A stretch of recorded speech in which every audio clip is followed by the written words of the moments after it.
mbwira waba ujye wibaza impamvu wa mutipe ubona ibintu by'inkundo ibintu by'abakobwa ubona ntacyo biba bimubwiye cyane ariko nyamara ugasanga tension yose y'abakobwa arayiharira abakobwa baramusariye bamwiruka inyuma why kubera iki mbwira ujye wibaza iki kibazo mbwira muri comment ujye wibaza iki kibazo at least ujye ubibona n'ujye wibaza iki kibazo humura agatiyo ndaje nkubwira impamvu abantu batiruka ku rukundo batarwinginga usanga aribo barubona byoroshye kuruta wa wundi ukora iyo bwabaga ukora buri kimwe cyose ariko ugasanga abakobwa bamuca amazi so reka dufate uyu musore tumwite Chris, right? He's kind of guy who doesn't chase women.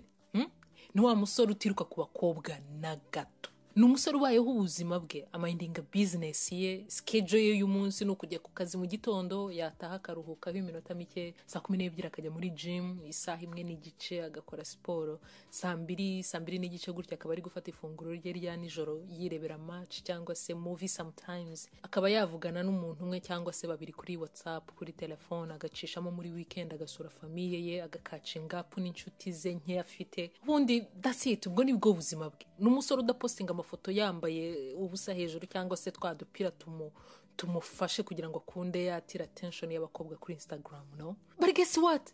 Women chase him. Abakobwa abagore ubu bwabo usanga aribo bamwiteretera, usanga bamwirukaho. Uyu niwe musore abakobwa birukaho. Why? Because he's always screams independence. Abakobwa benshi usanga bamushaka bamwirukaho kuko ni umusore nyine uri independent. Wa musore ubona ibintu abifite neza. Because abagore bakunda challenge. Abagore bakunda challenge. Iyo utari umusore uri too much available ngo buri saha uri ko mwandikira uwo mukobwa mubaza utubazo tw'amafuti, ibi byerekana ko uri umusore ufite control ku buzima bwe. Abagore bakunda cyangwa se bakururwa na confidence. By nature niko duteye, niko igitsina gore duteye, niko baremwe. Uwo mukobwa wari kwibaza ati kukitanyandikira. Man, what? Habe no kumbaza uko umunsi wanjye wagenze.